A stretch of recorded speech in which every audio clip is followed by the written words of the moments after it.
Donc on a énormément de travail dans tous les aspects. Ce qui me plaît particulièrement dans ces métiers, c'est qu'on est en mode start-up. Chaque jour est différent et amène son lot d'interrogations et de réponses à trouver. Donc on est tous obligés de dévier sur d'autres métiers connexes à la cybersécurité. Donc moi je suis rentrée par la partie gouvernance et communication et puis aujourd'hui voilà, je code, je teste, je lis tout ce que je peux, voilà. Donc je suis en préparation CISSP là, cette année pour essayer d'affûter un petit peu ce qui peut manquer, et c'était une des raisons pour rejoindre le CEF6 aussi, c'est que c'est une formidable opportunité de networking et de travail en équipe sur des sujets en dehors des entreprises, où on peut enfin penser en dehors des grands sujets, en dehors de la boîte, en fait, sans aucun contexte, en disant finalement ce sujet-là, sous tous ses aspects, sous tous ses angles, qu'est-ce que ça donne? Et c'est très très enrichissant au niveau personnel et professionnel. Et puis finalement on retombe sur à peu près les mêmes personnes parce que c'est un tout petit monde, et c'est ce qui fait aussi l'attrait d'un travail en équipe en dehors des entreprises. Donc on avait avant des systèmes très très cloisonnés façon château fort. Maintenant on se rend compte aussi que pour avancer sur ces sujets-là, il faut aussi tout décloisonner, y compris les groupes de travail, les façons de travailler, de réfléchir sur ces sujets. Moi j'ai beaucoup de chance, j'ai pas de difficultés en tant que femme plus que ça.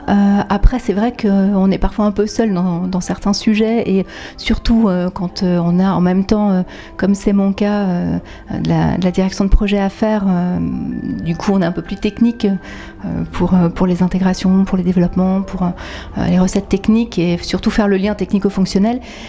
Et là on se rend compte que voilà, on a parfois dans le regard des autres une espèce d'anomalie, donc voilà, il suffit de pas y prêter attention et puis tout le monde oublie très vite.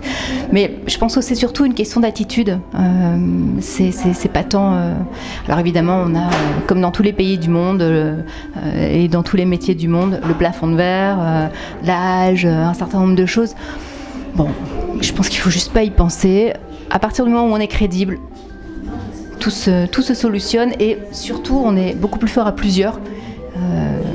C'est pour ça que c'est vraiment, je le redis, une très belle initiative. Et là, le bureau du CEF6, ça fait un énorme travail pour cette convention aujourd'hui. On est tous un peu émus quand même, parce qu'il y a beaucoup de monde. Il y a beaucoup de grands représentants qui sont dans la cybersécurité depuis un moment. Et en ça, c'est aussi une caution d'une autre association qui évidemment n'est pas concurrente. L'idéal demain, ce serait qu'on ait des groupes de travail multi-associations, multi-sociétés, sur des sujets phares où clairement il faut se creuser la tête. Je pense que globalement ça donne confiance. Il y a beaucoup de femmes qui sont cantonnées dans un univers très masculin, où elles cherchent encore leur place, alors qu'elles devraient plutôt se poser la question de renforcer leur crédibilité et apporter vraiment sur le fond des sujets le plus qu'elles peuvent, parce que finalement quand on a un talent, voilà, c'est autoporteur, et je pense que c'est très rassembleur pour ça. On y gagne autant en développement personnel qu'en développement professionnel.